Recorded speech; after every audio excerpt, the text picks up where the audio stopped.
Well, it is that time once again, as we do each and every week, to go out to the other coast of the United States and talk to Michael Snyder and find out what's happening in the movies. Hello, Michael. Hi, Alex. Time for a little culture blast. Should we get right into the new films? What do you say? Do it. All right. Starting with a terrible postmodern sounding name, Suburbicon is a clunker from a number of really talented people. I mean, the title alone sounds like some sort of gathering of people who love the suburbs, Suburbicon. What kind of name is that for a faux film noir, dark comic look at the seamy underbelly of the wholesome and pristine 1950s in the American burbs?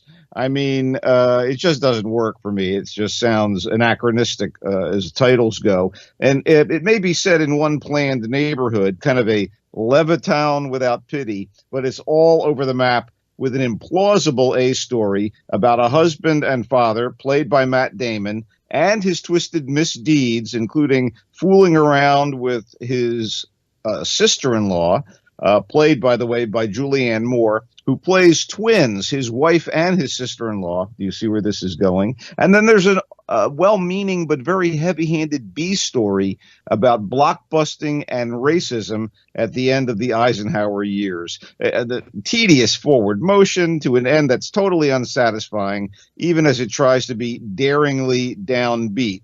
A nice performance to no end in a supporting role by Oscar Isaac as an insurance investigator, but this is a half-assed, cliched, and unfunny social satire, and the Craven characters suggest this old Coen Brothers script should have been left in the drawer where it sat until director, co-screenwriter George Clooney and his longtime creative partner Grant Heslov tried to resurrect it. This is probably the only Clooney film I've seen, only Clooney film he's directed that I've seen that I thought was a waste of my time. Very disappointed in Suburbicon.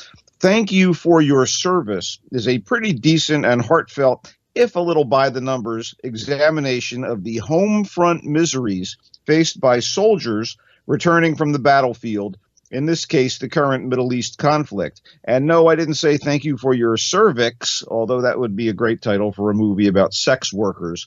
Anyway, three buddies from the heartland are sent home from Iraq. The Sarge, played by Miles Teller, who's everywhere lately. I mean, he was in last week's firefighter movie, Only the Brave.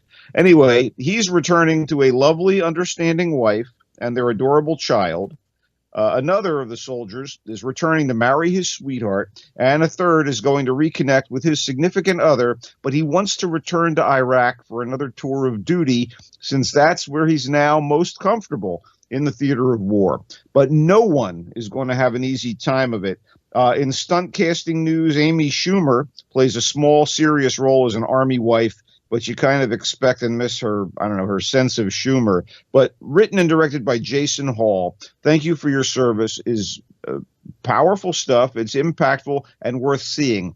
I think eventually it's probably going to be forgotten or shunted off to the pile of, yes, that was a pretty good film, but it's certainly noble in its intent and well executed.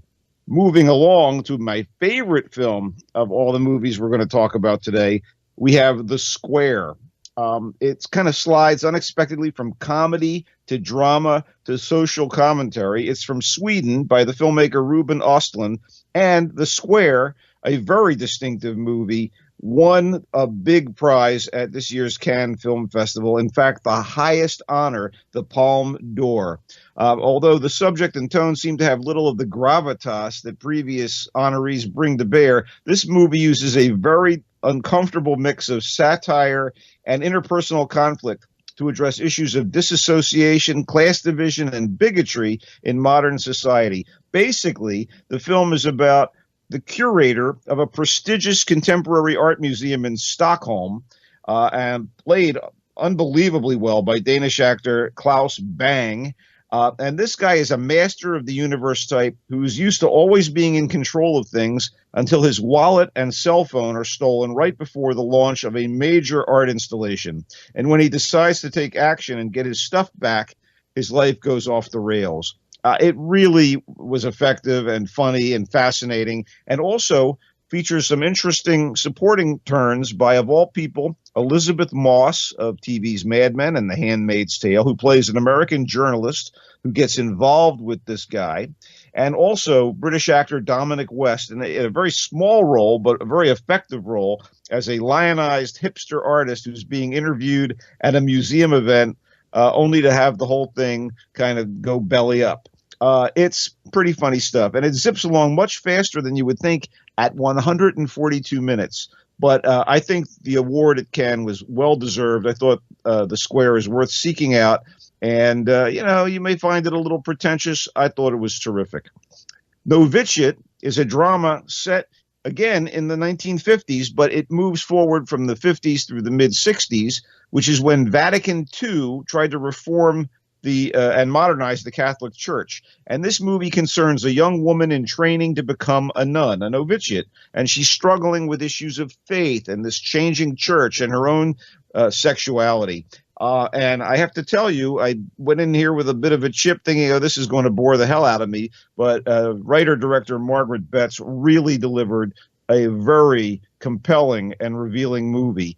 You have terrific performances by Margaret Qualley as the young novitiate, Melissa Leo as a domineering mother superior, Dennis O'Hare as a priest who kind of is in charge of that particular sector of the church's the circumstances, and also Julianne Nicholson, who plays the young girl's non-believer mother. She is really, really terrific here. Some of the nuns are, as you might expect, played by attractive actresses, like, for instance, Diana Agron of Glee, who's sort of lovely, but that doesn't lessen the impact of the story. And the movie is decidedly non-preachy. I thought Noviciate was a real surprise and certainly quality filmmaking. I want to jump back quickly a week or two just to mention one movie that I thought was really good, the Meyerowitz Stories. We never got a chance to talk about it. Filmmaker Noah Baumbach must love making movies about dysfunctional families, since he's done it much of his career, notably with his 2005 breakthrough movie, The Squid and the Whale. This latest ensemble drama from the writer-director, it basically concerns an estranged family that gathers together in New York for an event that celebrates the artistic work of the clan's father, played to a fare thee well by Dustin Hoffman. And the two sons, half-brothers of Hoffman's character, are played by Adam Sandler and Ben Stiller. And it's the best work as a dramatic actor of Sandler's career, better than Punch Drunk Love and the other films he's done where he's attempted to break out of his idiot comic persona. And I'm really not a big fan of Ben Stiller. This is his best work in years. You also get Emma Thompson as the patriarch's girlfriend. And if Sandler and Ben Stiller can kind of go toe-to-toe with Hoffman and Thompson, they've done a good job. And this is actually one of my favorite Baumbach movies. It's funny. It's touching. It worked for me. The Meyerowitz Stories is something that you should seek out on video if you can. And if it's still in the theater, give it a tumble. I think you caught this film, did you not? Yeah, why waste your time in the theater when if you have Netflix, it's a Netflix original. They produced it, and they're showing it. So, I thought it was okay. I didn't think it was as great as you say, but I enjoyed it, and I enjoyed the performances. But at the end of the day, nothing much happens in this film. It's just about these people, Yeah. And I found Hoffman's performance very good, and Sandler. I know Sandler can act. He never does. And I know Stiller's capable of a good performance. I thought it was okay. I didn't think it was as praiseworthy as you make it. Okay. I enjoy the guy's films. He's the guy who did Mistress America and Frances Ha and Margot at the Wedding. Every one of his films has appealed to me, but this one really stuck out. Maybe, again, we talk about this, maybe it was like The Talking Dog in terms of seeing these actors give good performances. It's not how well the dog talks, it's the fact that the dog talks at all. Well, so there are people who are worthy of great performances, and yet most people associate them with goofy, stupid shit. And, I mean, another one that comes to mind is Andrew Dice Clay, who I happen to think is a very good actor. You know, and sometimes he got wasted in all those stupid films, okay? Well, yeah, and Clay, proves himself in the Woody Allen film Blue Jasmine, and is now doing this terrific TV show.